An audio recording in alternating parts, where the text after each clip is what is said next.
What's going on, everybody? Good morning and welcome to the Awesemo.com NBA strategy show presented by No House Advantage. I am your host, Dave Loughran, on Twitter at Laffy_D. That's LOUGHY_D, joined by the number one DFS player ranked in the world, Alex Baker, at Awesemo DFS himself.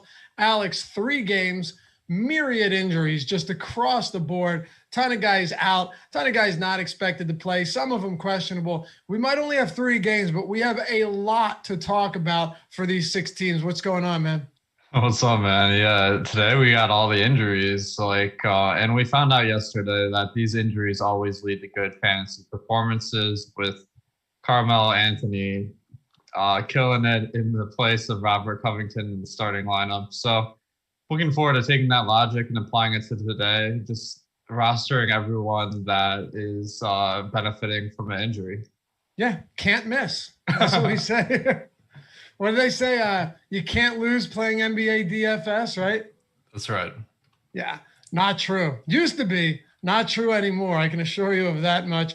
We got 3 games, though. Clippers, Hawks, Washington, Houston, New York at Utah. All 3 of those tipping off. The first one at 7:30 Eastern. Then you got an 8 and a 9 p.m. game. Only 3 on the slate, but it gets wild throughout the rest of the week. I think we have like 12 games tomorrow, 13 on Friday, something wild. I do not envy Adam Scher having to write that deeper dive, which is entirely free at Awesemo.com. Full out, comprehensive game-by-game breakdowns every single day. Comes out every afternoon. So I would highly suggest you check all of that out. And before we get started, you guys know the drill. Hit that thumbs up. It helps us greatly, and it is the easiest way, the freest way to help support us here on the Awesemo YouTube channel. But more importantly, subscribe to the channel. We got about 600 to go before we reach the 50K mark. It's been a strong push. You guys have helped us get here, and it's been amazing to see the growth of this channel over the past couple of years. More importantly, in the last couple of months, we've really seen a lot of growth. Thanks to all of your support, coming back, watching us, joining the community, and hanging out with us every morning, afternoon, and evening. So thanks to all of you. And if you haven't subscribed yet, hit that subscribe button. If you hate it, we'll gladly refund your misery. Just click unsubscribe and erase us from your lives entirely. I don't think you'll want to, though. Anyway, it's time to jump into it, Alex. We've got the Clippers and the Hawks, first one on a docket today. And, it's an ugly one for the Clippers, but DraftKings has decided, and I think this is a good move by them, to preemptively price up all of these guys that are the backups and the reserve options to Kawhi Leonard, to Paul George, to Patrick Beverley, all 3 of whom are sidelined today. Now on FanDuel, if you're talking about a Reggie Jackson, he's at $5,000. Luke Kennard is at $5,500. A few of these guys have not seen the same massive price increases that they did on DraftKings. But yeah, 3 guys, 3 starters, their 2 best players sidelined today against the Hawks. Yeah, I mean, this one's crazy. That's about 100 minutes a game that's out between Paul George, Kawhi Leonard, and Patrick Beverley. So this is, obviously the biggest injury news of the slate. But the pricing makes it a little bit less appealing. Like, I don't know exactly what DraftKings was thinking by pricing up Reggie Jackson to be the most expensive player on the slate at $6,800. Exaggerating a little bit, but he's just not that good, and his position on the team isn't even that secure because Terrence Mann is a talented backup waiting in the wings. So he looks like one of the worst plays on the slate, even though Patrick Beverley is out. The guys that I'm expecting to really benefit from this injury, I think Luke Kennard, whenever Paul George or Kawhi Leonard has been out, Luke Kennard has started and seen 30-plus minutes. And then, of course, we need 2 other guys to start. I think Reggie probably starts. And then I'm thinking Marcus Morris might slide in next to Nick Batum as the power forward today. So the other guy that I'm looking at benefiting is Lou Williams off the bench, who they're going to need his scoring potential. even though he's been pretty underutilized this year. So, well, what are you expecting from the Clippers today?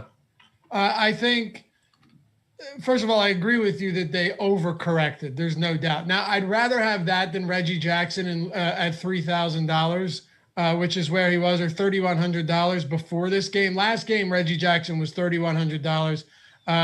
Luke Kennard, who, as you pointed out, probably gets the nod in the starting five and is going to see decent minutes, was $3,800. There's no doubt been an overcorrection, but if they were all base, bottom level salaries, then it would just make this slate. You'd see so much of the same, and I don't like that either. But I think as I look at this, I'm willing to take a shot on the guys that haven't seen a massive increase in price and are high usage guys when these players are off the floor. Now, Tyronn Lue has definitely limited Lou Williams minutes, especially after a return from that brief hiatus.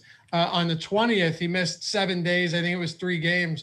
But if Lou Williams plays 25 minutes, I would much rather have 25 minutes from Lou Williams at 5,800 than 30 minutes from Reggie Jackson at 6,800. And there's no guarantee that Reggie Jackson plays 30 minutes anyway. Since the start of last season, Lou Williams has a monster usage rate with George and Leonard off the floor, 34.7% in 818 minutes. And he has 1.34 fantasy points per minute with a 38% assist rate. So if I'm looking at anybody here thinking that they have the opportunity or the potential to break a slate, even with somewhat restricted minutes, I think Lou Williams is the guy. And I would also say that he has a higher floor today, just based on the projected usage that you're going to see out of him. 5,800 for Lou Williams to me is more than reasonable. And I can't help but think that he will be 6,000 on FanDuel, by the way. But I can't help but think that he's going to be more under-owned than he would be if he was seeing even remotely consistent playing time. But it's been so erratic that we have him only at 21% on a 3-game slate. Yeah, I think there's some concerns with Lou Williams. The minutes have been very disappointing whenever Kawhi and Paul George have missed. And I think that his usage and assist percentage this year is a little bit down. I mean, part of it could be due to the head coaching change with Tyronn Lue instead of Doc Rivers. But I think that could change today. What I'm projecting is that he'll go back to hit more like his 2020 numbers with the full season. And that's kind of giving him a huge bump from this year's numbers already. So I'm not expecting him to have that like 30 plus usage that he had last year. And the reason why is there are actually a lot of the guys on this team that were higher usage guys before they came to the Clippers that have seen their usage drop. I mean, one guy that really stands out is Serge Ibaka, who, whenever Kyle Lowry was out last year, he would just jack up crazy amounts of shots. So I don't have any worries that like the Clippers won't have anyone to shoot. And then Kennard as well, his usage last year in Detroit was 19%. This year it's 15%. So Marcus Morris, another guy that came from Detroit and has kind of had his role diminished in this offense. So I'm just kind of expecting all these guys to go back to their kind of tendencies from former teams where they're just kind of like the third scorer on the team maybe, and there's plenty of guys to take shots. Fair enough. I will play devil's advocate for a second, though. With Leonard and Paul George off the floor last season, Montrezl Harrell had a 31% usage rate. So, is Serge Ibaka likely going to be a higher usage player than those two? Sure, but 733 minutes for Harrell, pretty significant sample size there. So if you're using him as a proxy for Ibaka, I think you get close enough to where Lou Williams has only played 30 minutes without Leonard and Paul George this season. If you're getting an entire game without them, if you're getting potentially 25 minutes at 21% ownership, I think I like that a little bit more than you do, just given the upside. Any other thoughts here? I guess we can talk about Ibaka too. I like Ibaka. I just don't know if he makes as big of an impact on Lou Williams as we would think, just because Harrell had such a high usage rate with those guys off the floor last season. But what are your thoughts on Ibaka? I'm kind of curious to see how the center rotation plays out and with the Clippers today, because I feel like with this particular lineup, Ibaka's skill set is much more suited to filling up this usage gap than Zubac. Zubac's usage this year has only been 14%. Ibaka's been at about 20%. And last year, Ibaka was more, he was closer to 24%. So I feel like, I mean, the split has been about 28-20 for Ibaka and Zubac this year. And I'm kind of wondering if it will tilt more in Ibaka's favor given the injuries. But it's really hard to tell because Lou Williams off the bench most likely is going to be in that second unit, and he's going to be able to take a bunch of shots. I don't know if they'll really need Ibaka or a center to be jacking up shots. So I'm just really curious to see like what happens once this starting lineup leaves the court, because the bench is looking very weak today in the Clippers with Zubats, Patterson, Mann, those guys, and Lou Will, of course. Zubats, Patterson, and Mann all are very low usage guys. So I'm like, these bench minutes may be the most valuable of any minutes tonight. Yeah, it's certainly possible. And I look at Serge Ibaka, his playing time this season, he's only got 4 minutes with Leonard and George off the floor. I'm not factoring Patrick Beverley into any of this right now because he's just not a particularly high usage guy. He's not going to make a big difference. You know, defensively, it's a huge upgrade from Reggie Jackson and obviously a big downgrade today with Reggie Jackson projected to start. But as far as, you know, ownership and usage goes, Reggie Jackson's, you know, probably going to be more of an offensive influence than Patrick Beverley is. But yeah, Ibaka's only played 4 minutes, 10 possessions without those guys on the floor this season. If he gets, you know, respectable minutes off the bench, and I assume that'll be the case, mind you, Paul George and Kawhi Leonard are staggered enough to where Serge Ibaka is not going to see any significant playing time without them, then I think I think at this price he's definitely viable. Now, the big question is, and I'm sorry, as a starter, not off the bench, not off the bench, in the starting lineup, because the starting lineup, I don't see a whole lot of usage going to anybody. Like Reggie Jackson, maybe a little. Like, how about this? What are you projecting the starting lineup to be? So my projected starting lineup is Jackson, Kennard, Batum, Marcus Morris, and Ibaka. Right. If that is the case, Batum, super low usage player. Marcus Morris, you're not going to see a very high usage from him. Reggie Jackson, sure, maybe 20, 23%. Luke Kennard, maybe around that same spot. How do we not expect Ibaka to lead the team in usage in the starting lineup by a wide margin? Maybe I'm wrong, but he's a very, very polished offensive player that probably doesn't get the recognition that he deserves for that. I think you could see a big game from him. So for me, Lou Williams and Ibaka are the two guys that I like most today. And obviously ownership plays a role here. Ibaka's ownership right now is at like 9% on a 3-gamer. So in tournaments, I will be getting to some of that. At least I would assume so this morning. What about your top plays from the Clippers? So I think Marcus Morris stands out as probably the best play to me because he's getting a huge minutes bump potentially if he does start. We will know before lock to verify that. So last year he averaged about 31 minutes. This year with Batum on the team, he's averaged 22 coming off some injuries. But now that his playing time's cleared up, I'm expecting him to go back to that 31, which he does produce pretty decently per minute.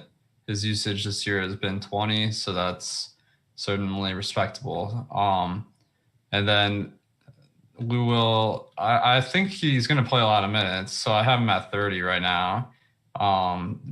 But this year it hasn't really been the case. So I'm going to have to really think about that one. I think he's a good play though, just because we have this long history of him thriving with Paul George and Leonard out. And then Luke Kennard, probably going to see a ton of minutes today. He's a guy that they priced him up to 6K on DraftKings, so that's pretty high. But his usage with last year was about 19%, and he's a guy that can get some assists, which I assume they're gonna need some guys to dish out assists today. So I think Kennard's okay, but like really they priced up a lot of these guys on DraftKings, so they're not top options for me aside from Morris. Yeah, R. Cathelza in chat says Laffy Morris will be gunning. Look, I don't deny that at all. I think Morris is going to have ample opportunity to produce. I like Marcus Morris a lot. I was just speaking strictly from an ownership standpoint, because right now we have Morris around 65% ownership, which at his price point, I think is reasonable. But I also think, you know, if you're getting someone like Ibaka just because he's a little bit pricey and Lou Williams at markedly lower ownership, I'm willing to get to that too. Alex, let's talk about the other side of this game.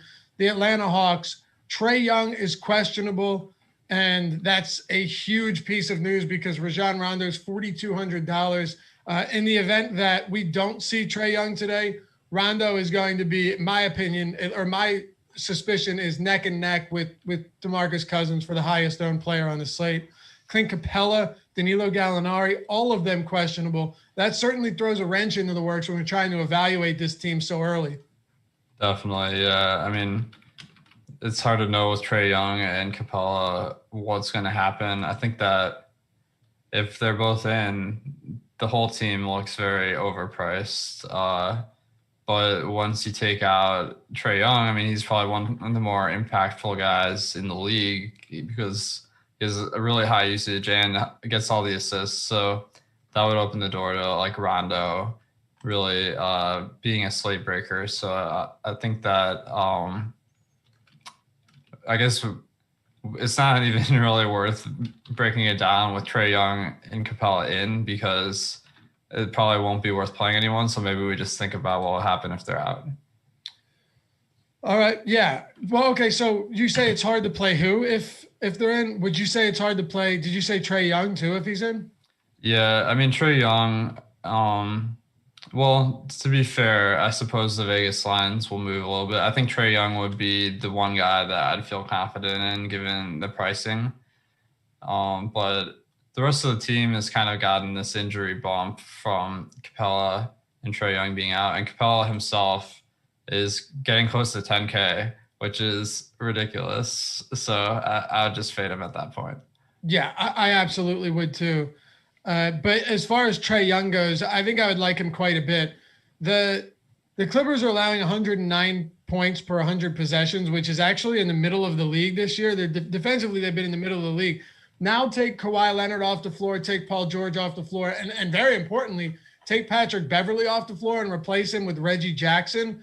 I think Trae Young finds himself in a fantastic spot at 9,100 in the event that he plays. Now, he is not a particularly good three-point shooter, and I think sometimes that goes ignored. He's 34% from three this year, which is way better than it was just a week or so ago. His last three games, I think he's 13 for 22 from beyond the arc, which is a massive increase or improvement from what we were seeing earlier. But he's got a 33% usage rate, a 44% assist rate. The guy can rip off monster double-doubles. And against Atlanta or against the Clippers team that is massively shorthanded in the starting lineup and their backcourt defense is going to suffer considerably.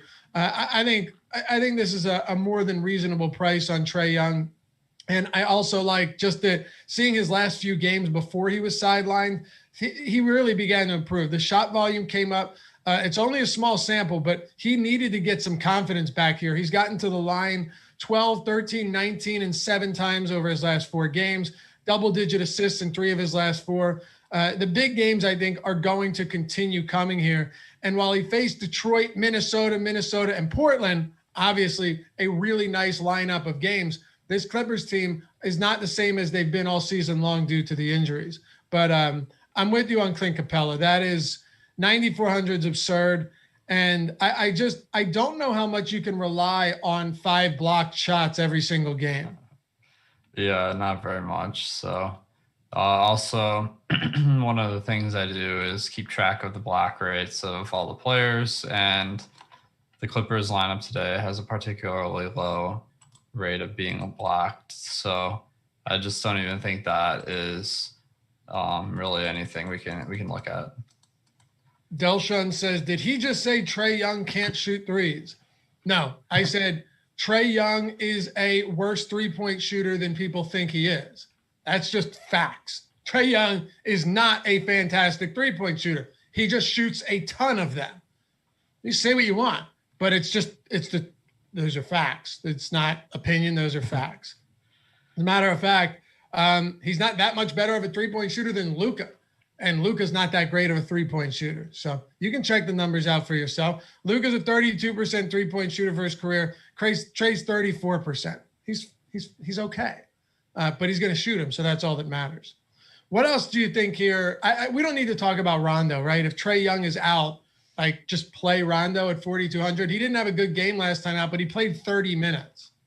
Yeah, it was pretty evident in that game that Brandon Goodwin wouldn't be the primary recipient of these minutes from Trae Young. It would be Rondo.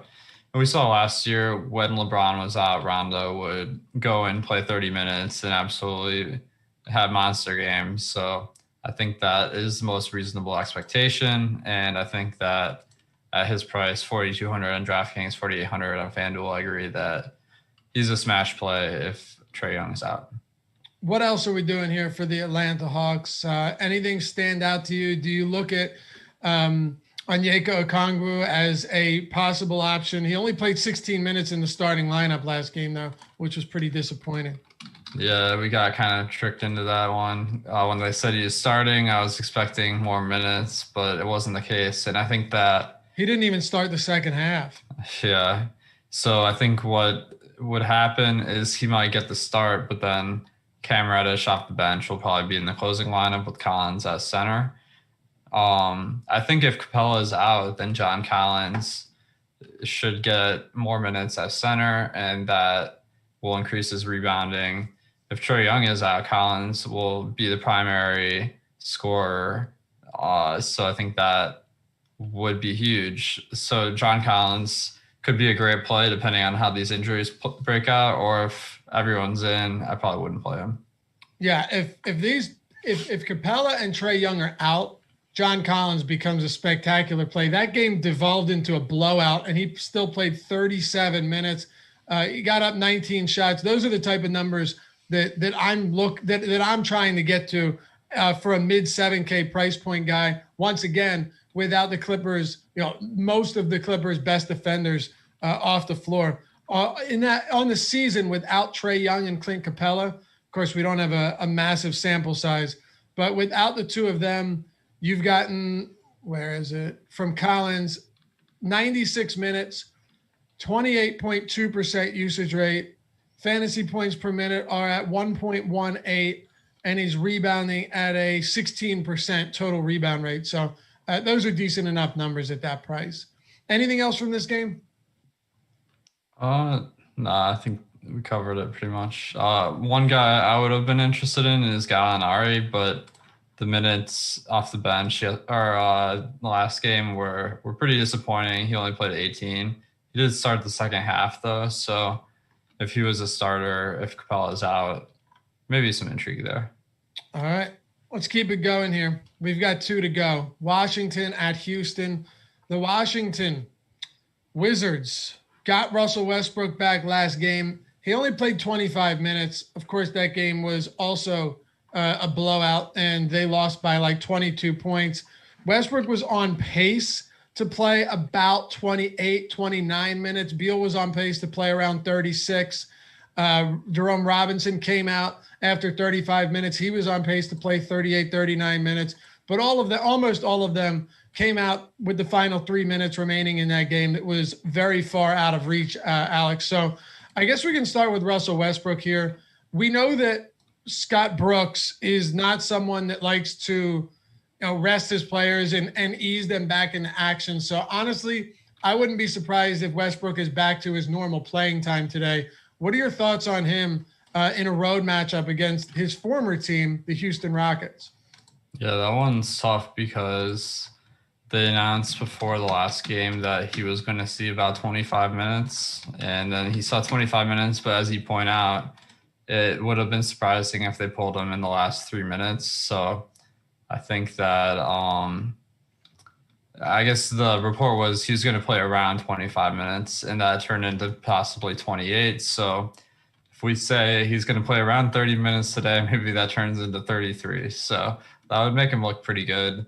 The team with Rui Hachimura out, Thomas Bryant had that season-ending injury, and then you have Davis Bertans out, Mo Wagner is out, pretty much. Oh, Denny Avdija is out. So they're really replacing some of their starters with guys that aren't really that good of players, and that'll put more of the scoring and ball handling onto Westbrook and Beal. So I think they both look like pretty good options, especially given that Houston, we can't expect them to be a very good defensive team with Cousins at center.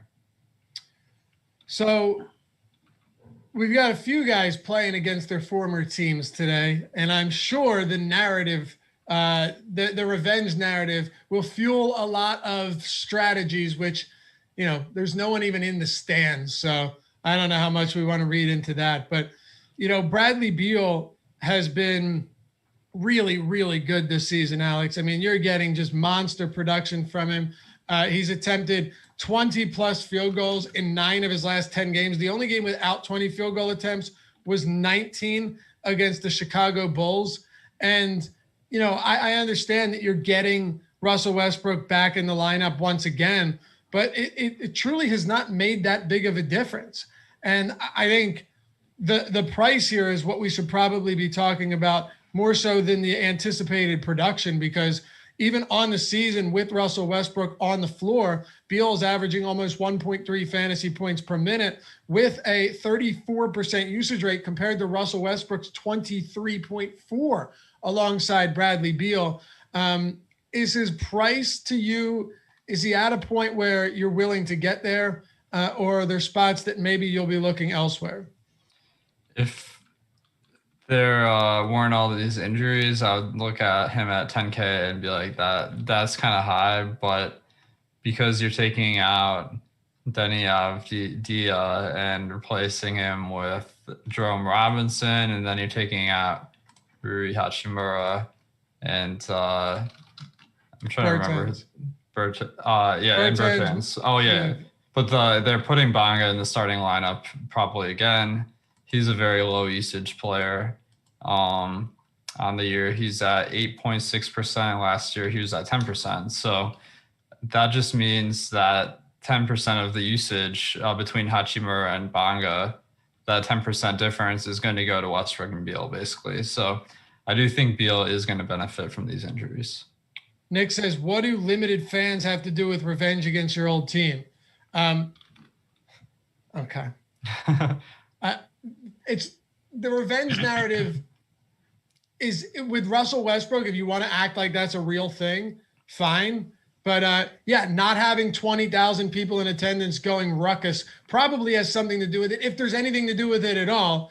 But it's totally unimportant at this point. What I'll say is that Russell Westbrook is the type of guy that probably gets pissed off and, is a dominant ball handler. But alongside Beal this year, he really hasn't been. And, he's shooting poorly anyway. So I would rather go to Beal here anyway, even though he doesn't have ties to Houston where he played, 1 year? Yeah, it's not something I'm going to read into too much. But, hey, you're the best DFS player out there. How much do you factor in revenge narrative today? Well, I factored in a lot. I'm locking in Westbrook because he's coming off this Houston. I'm sold.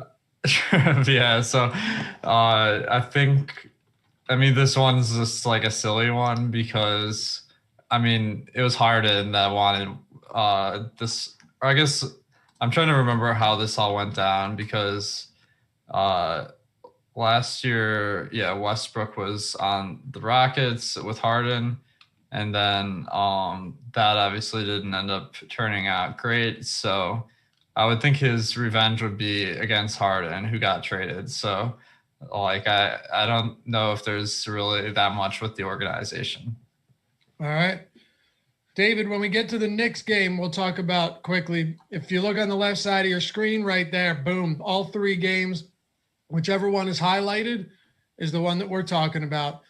Do you have any additional thoughts on Washington here, just given that, and you named a couple of, or you named them already, but I'll just give it to you guys one more time for those of you that aren't familiar with the exact injury scenario here. Mo Wagner, Davis Bertans, Rui Hachimura,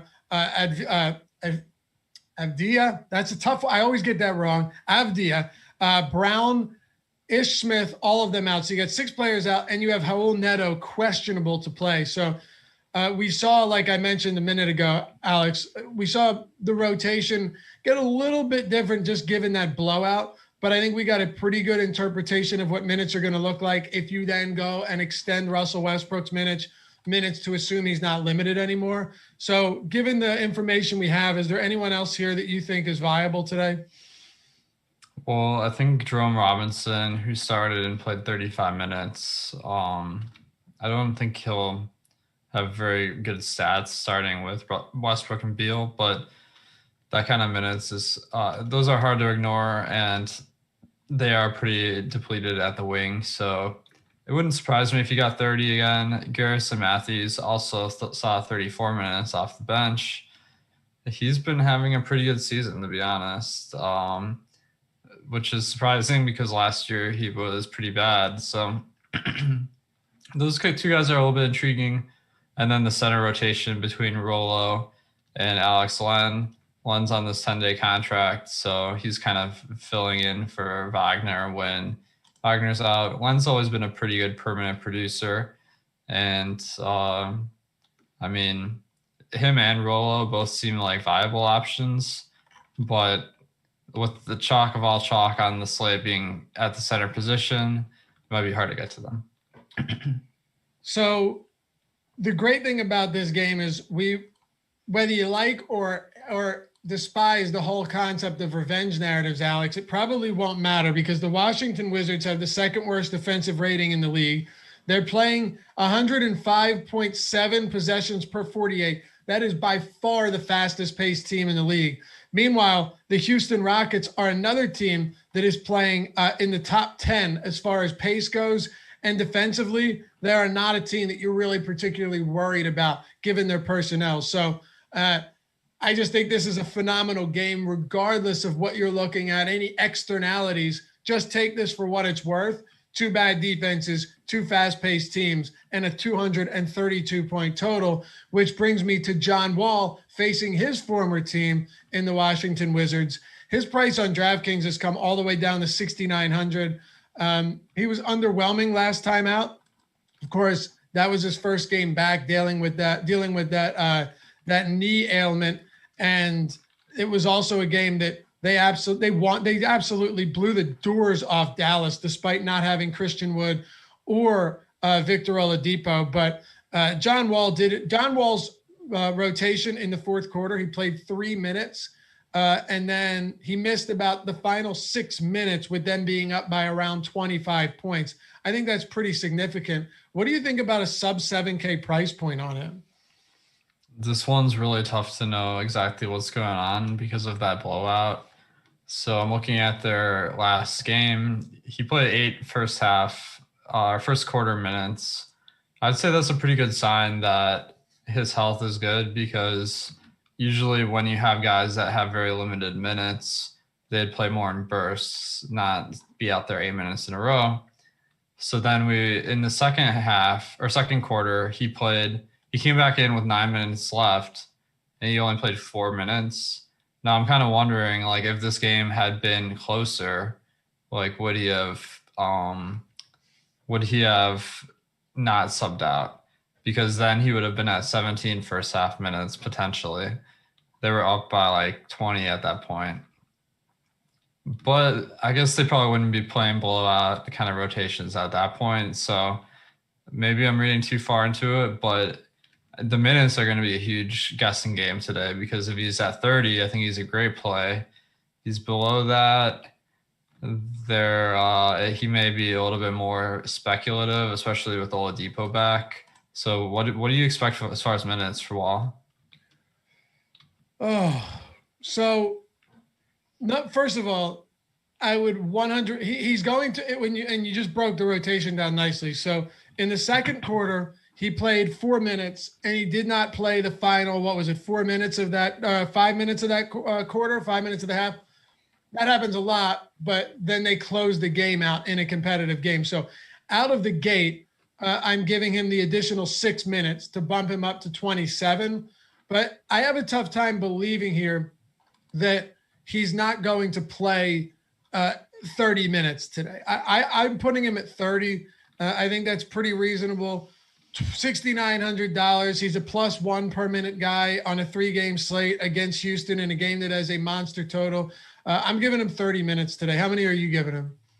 Yeah, I'm going back and forth. I think 30 is a good one. I had him at 28 or 27, but now I'm kind of second guessing that. Another factor is this game was 3 days ago, so that's the extra day coming back compared to most injury situations. So I wasn't even sure he'd be on a minutes limit when he came back. So now I'm kind of second guessing everything where if he plays 30 minutes, I think he's a great play. If he plays 26, then it's pretty sketchy. So this one's tough. It's very tough. I think what you'll see is an extension upon his. Now, here's a good thing. He played 8 minutes, Alex, to start the game. So it's not like Silas was worried about short spurts, and you see that a lot with guys returning from injury. He played an 8-minute rotation. That tells me that what we'll see likely is an extension upon his second quarter rotation where he could probably close that quarter out and then close a close game out as well. But if he only plays 27 minutes, yeah, especially given that DeMarcus Cousins Cousins had a 32% usage rate last game. And you have Oladipo and Eric Gordon. Only 27 minutes from Wall would be pretty underwhelming for me, and a spot that I think you could get away from. But would you agree? We're just gonna, unless we have some type of notice that he's not on a restriction, or we get some type of idea of what he's going to see, you're just going to have to take a guess, an educated guess on what his minutes are going to be. Yeah, I think he's worth guessing on too. Where in this post-Harden team, he's obviously going to have a large role. Oladipo is coming in Harden's place, but he's a little bit lower. He doesn't have as much ball handling usually, so I think John Wall's assist numbers will be very good without Harden on the team. Rajal Patel says, Alex, thanks for, and apologize if I said your name wrong, brother. Alex, thanks for making the lineup builder tool. I hand build all my NBA lineups, and this tool is amazing. Building with confidence. Thanks, man. You know what I was just thinking? That should be the Awesemo slogan for people that hand build. Build with confidence. That has a nice ring to it, doesn't it? I like it. Yeah. Thanks, Rajal. I think that I'm glad that you've been liking that lineup builder tool. Yeah, building with confidence. I like it. Awesemo.com, build with confidence. Go to awesemo.com/join, by the way, if you want to check out the lineup builder, if you want to check out the top stacks tool, the boomer bust tool, which is incredible, the ownership projections, which you hear us reference all the time throughout the show. Essentially, sustainable winning in DFS at this point without good ownership projections is pretty much out the window. Player projections, all of our premium articles. You mentioned the lineup builder again. And the Fantasy Cruncher add-on. Alex built all of the, not Fantasy Cruncher. Alex built all of these tools himself, uses them himself to win a lot of money. And so do a lot of our subs. Just check the top of the leaderboards for the Awesemo logo and you'll see plenty of them, or the avatar. But if you want to check it out, you want to see what Brazil's talking about and all of the other people that have had so much success at Awesemo. Go to awesemo.com/join. Whether you get an express pass for less than $4 a week, or you go all out, full investment, and you buy the year, all access Awesemo Plus Platinum for the year or the month, or you want to do a single sport, just NBA, you want to do one single sport, that works too, NHL, or all of them for the week, for the month. We got you covered. There's something for everyone, no matter your budget or your level of play. So awesemo.com/join. If you have any questions, you can hit me up on Twitter at Laffy_D. My DMs are open. I'm happy to answer those questions. Don't send me 6 lineups 5 minutes before lock and ask me to pick one. I can't do it. I've tried. I can't do it. Anyway, there was a comment, I think, that makes for a good segue here for this game. Our boy Antoine, what's up, Antoine, says, don't load up on Boogie, though. Somebody's usage is going to get cut down. Wall won't get his cut that much since Ball will be in his hands the most. Totally disagree with you, and I'll tell you why, and then we'll get your opinion because, well, we need your opinion. I just typed Antoine into Basketball Reference. Looking to type Cousins into that. But, Alex, he is such a box sheet stuffer, easy for me to say, that I don't really care if his usage gets cut down to 24% because he has a 23% assist rate. He has a 24% rebound rate. He has an almost 5% block rate. DeMarcus Cousins is one of the best statistical DFS centers that we've seen in my lifetime. And he really is. Like, the guy can score in transition. He can shoot threes. He can post up. He can give you monster putbacks. He can hit jump shots. He can do everything, right? He can step back, knock them down from 15 feet, knock down threes. Again, play in transition. He can play as the roll man in the pick and roll. You name it. He's so good at doing everything that I don't care if his usage comes down a little bit. This guy is spectacular for DFS purposes. I know he's high owned, and maybe you disagree, but 6K Cousins, if he gets those minutes again with Christian Wood doubtful to play, I will load him up every time I get the chance. Yeah, it's very difficult, I would say, because I guess it's easy because you just play him. But I'm really scared about this play backfiring because I just don't think Cousins is very good. I mean, he has been shooting really badly this year at 44% true shooting. Oh, you're serious? Yeah, well, no. I thought you were messing with me. No, I think he's a good fantasy player. I just think he's a very bad, real basketball player. At this point. I don't disagree with I don't think he's helping teams win basketball games. Yeah. Right, yeah. So I'm worried that he's not – there is a possibility he just gets taken off the court, pretty quickly. But we've been seeing in the past 2 games, he's gotten, huge minutes. And they've won both of them. Yeah. Yeah, with Oladipo and Wall back, there's more of a potential he gets his minutes squeezed. But he's so good when he's on the court he doesn't shoot well, but he shoots a lot. And then he gets a good amount of assists.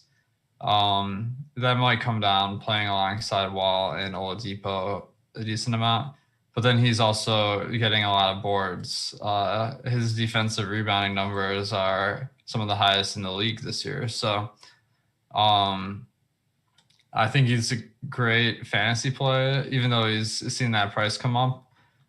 But I'm a little bit worried that he's not a very good basketball player. Okay.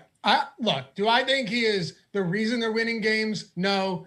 I definitely think he's a much better player than you do, and that's where we can agree to disagree. But I think the biggest thing for me when it comes to Cousins, and you're right, as far as shooting goes, no.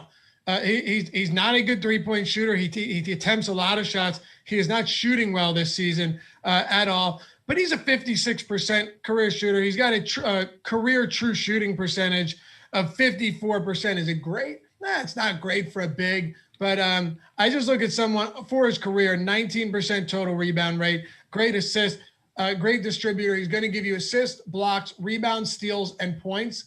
I just can't ask for much more than that if he's playing 30 minutes. And they just won in blowout fashion against Dallas. They beat Detroit. He played 33 and 30 minutes respectively. There's just so much that he contributes. And in both of those games, he didn't really do much in the blocks and steals department, which is something he's very capable of doing. So I at 6K, he'd have to be a lot more expensive than that for me not to get to Cousins. What are you doing with the rest of Houston, though? Curious on your thoughts as it comes to Oladipo and some of these auxiliary options. Yeah, to be clear, I think Cousins is probably the best price play of the day. I just don't. I'm a little bit worried about locking him in, even though he's 85% owned. So I'm a little torn, but I think it's probably better to have him. I think Oladipo has been pretty interesting on Houston. He has seen his usage come up. Maybe it'll go down a little bit with Wall out, but he's been getting more assists. It's clear that the situation in Houston is a little bit better than Indiana, where they had Sabonis and Malcolm Brogdon, who are really the engines of the offense, where Oladipo is taking on more of that role now. So I think he's pretty interesting. As far as other guys on the team, I'm not really seeing a ton. All right. Oh, and Daniel House is back today, so that does muddy up the rotation a little bit, where maybe we see less Nwaba or Sterling Brown minutes. Sounds good to me. No House Advantage is the sponsor of the NBA Strategy Show. It's an awesome site, peer-to-peer player props, where the promo code Awesemo gets you up to $20 in free play. All you have to do is sign up and use the promo code Awesemo when you deposit. Refer a friend, get another $5 as well. It's an awesome site where the player props are not just bidding on player props, but it's in contest form. So if there's a prop you really like on a given night, right? You're putting 8 of them. You got 8 of them that you have, basically like a lineup, but in this case, props, in your quote unquote lineup in the contest, and you're putting your highest confidence one at the top. So say there's one you absolutely love. Say there's Cousins for 9.5 rebounds today or something like that, and you're just all over it. You're taking that, put it as your number one, and you can go from confidence level all the way down, because the highest confidence gets you more points down to the 8th one. That's how you build points. That's how you win money in these tournament form contests with peer-to-peer player props. But the best part about this, the best reason to play No House Advantage, instead of, always just jumping over to DraftKings FanDuel to grab props, is DraftKings and FanDuel, their props are not static. They move throughout the day based on the action that's coming in on them. Not at No House Advantage. That's where the edge comes in. If everyone's hammering one spot, it doesn't move. Or if you find an edge on one that is stale, that hasn't moved, and you're lining it up against DraftKings FanDuel, or using our entirely free projection tool over at Awesemo.com for No House Advantage, you can find the edge, find the disparity there, and make good decisions to win real money. So go to check out No House Advantage, download the app, and use that promo code Awesemo to get up to $20 injected straight into your account when you sign up and deposit, and refer a friend. Get $5 upon doing that as well. All right, Alex, 2 down, last one to go. I think this is probably the one we'll spend the least time on, but I'll kick it off with you. The New York Knicks on the road against Utah. They are 10.5-point dogs, 213 total, lowest of the slate. What are your thoughts on the New York Knicks today heading into Utah? Well, I think that they've been a pretty appealing team in fantasy this year, but now that the team is fully healthy, I think that the appeal has kind of worn off. And then you put them on a matchup versus Utah.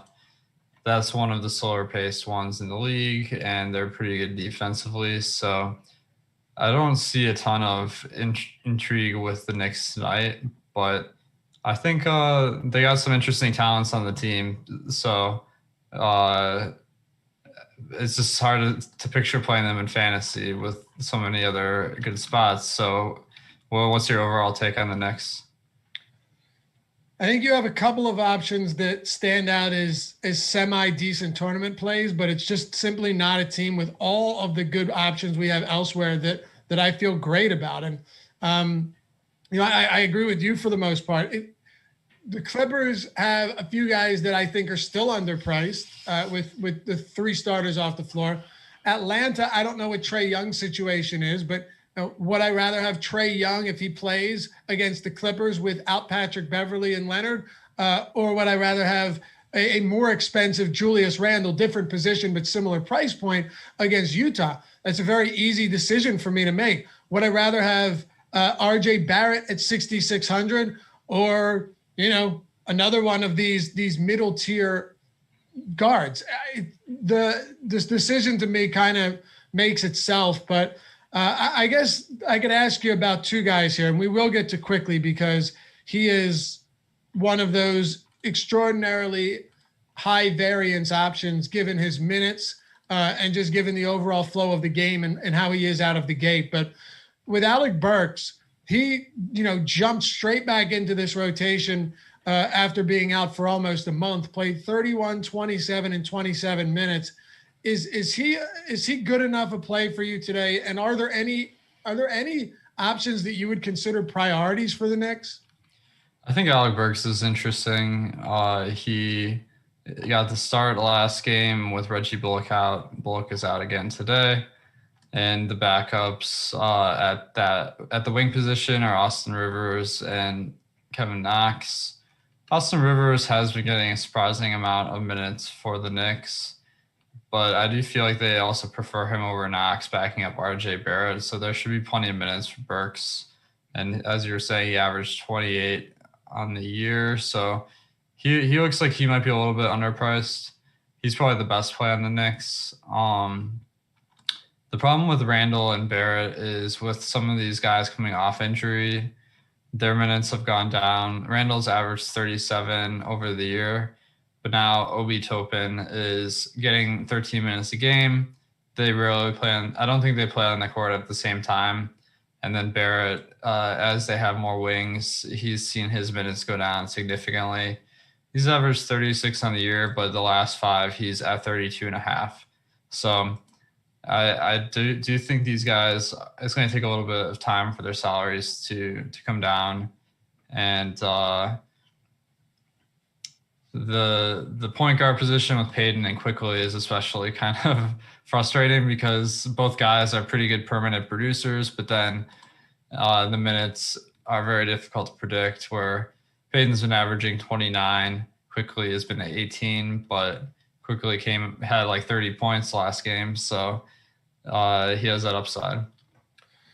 Yeah, it was insane that Elfrid Payton played the entire first quarter, and then Emmanuel Quickly played the entire second quarter, and then Elfrid Payton played the entire third quarter, and then Emmanuel Quickly played the entire fourth quarter.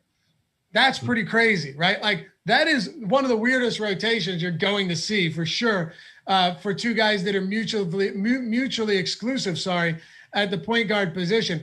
If you're projecting that to be the case today, then I would say give me Emmanuel Quickly at a discounted price point from Elfrid Payton at $5,200, because I think the upside there is significant. And the dude's got a floater game right now that is like really wild. I was so surprised by how good that running floater is in the paint, and he's just getting so much scoring off of it. He's getting up a decent amount of three-point attempts, shooting 37% from beyond the arc. But I don't know, Alex. I don't think there are any priorities for the Knicks today. Would you agree, or would you say maybe there is? Yeah, I don't think there are. One trend I'm seeing on this slate is that it's very difficult to find guys that are in the 4 and 3Ks that are worth playing. So one of the few that I'm considering as a decent play is Nerlens Noel, but he does play the same position as Cousins, so that makes it tough to get in. But he's been averaging 20 minutes over the last 5, playing pretty well. Mitchell Robinson's also intriguing, but a little bit harder to get to today.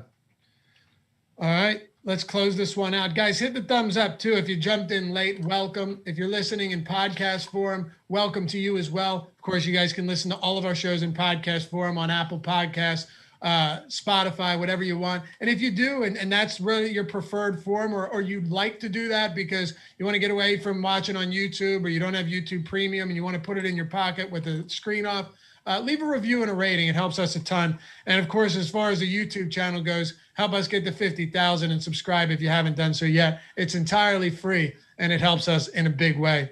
Utah Jazz, Alex, Donovan Mitchell seeing some really solid outings recently, and I think you're going to continue to get pretty significant usage from him on a team that Like Bogdanovich has been pedestrian at best. Mike Conley's having a good year, but this is the highest usage, tied for the highest usage rate of his career for Mitchell at 31.5%, highest assist rate of his career at 25%. So he is doing a lot out there. The question is, and you're the man to answer it, with only 3 games on this slate, but also a decent amount of high priced options, is 8,400 reasonable for you? Or do you think you might be getting away from that as double digit favorites against the Knicks? I'd say it's reasonable given the usage that you're citing of 31%. That is pretty solid. So the fact that he's 8K isn't like that shocking, but New York has allowed the fewest points per game this season, which has been a shocker, but that's what we're dealing with. So I do think this matchup versus the Knicks is a negative. So I do feel like a lot of these Utah guys are a little bit overpriced today. All right, so let's just break it down from the bottom to the top. What are your thoughts on Mike Conley? And if you want to hit on the wings, feel free to get to guys like Bogdanovich too. So Mike Conley, he's playing 3 shifts per half, which makes it tough for him to see that positive minutes variance to get to the mid-30s. So his minutes are pretty consistent every game, which is a negative for fantasy. But the price is, I mean, it's not exciting. It's just kind of whatever. Gobert is kind of intriguing because the Knicks do get blocked a good amount. So he is someone that can put up some blocks. And then we really do need some value today. So one guy I have a little bit of confidence in, which is more than most, is Joe Ingles. He, since coming back from injury, has only averaged 19 minutes per game. But if you look at the full season, he's at 24. And a lot of times he'd be closing halves over Bojan Bogdanovich or Royce O'Neal. So I do see that potential for him to see upper 20s of minutes on a good day. So if he's probably like one of the only 4K players that is reasonable today, unless we get some more injuries. So I'm kind of looking to him for some value. All right. Derek Favors, by the way, has essentially a questionable tag every single time this team plays. That is no different today, but he is expected to play with that, banged up knee. Rudy Gobert, I saw some chat about him in our super chat, in our YouTube chat. He's getting, in close games between 30 and 33 minutes. The blowouts, he has come off the court pretty early, which is kind of interesting because that's not something Quinn Snyder did all that much last year. What are we doing with Gobert in the front court as we close this show out for the morning? So I think Gobert is he's a good option, but compared to Cousins, who's cheaper and a better fantasy producer, he does kind of pale in comparison. So I can see playing both of them, but his position and eligibility, it really limits him today.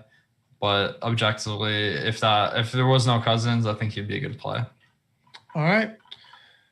Top options from this game, if any. I think just given the pricing, I think Ingles kind of fills a hole that we need today, even though I don't think he's a good points per dollar play. And then Mitchell is always intriguing, but the price is a little bit high. Well, that'll do it for us. Thanks to our boy Jordan Klein for producing. The man's pulling some serious hours lately. Follow Alex at Awesemo DFS on Twitter, myself at Laffy_D, LOUGHY_D. And be sure to stick around throughout the day. We got a ton of great stuff coming up. The PGA Strategy Show with Ben Rasa, Tim Frank, the NHL Strategy Show with your boys Jake and Cliffy, and then the Deeper Dive and Live Before Lock, 5:30 and 6:30, all the way up to 7:30 lock. We got you covered throughout the day. Any sport, we got content right here on YouTube. We'll see you guys back here on the next one. It's the NBA Strategy Show presented by No House Advantage.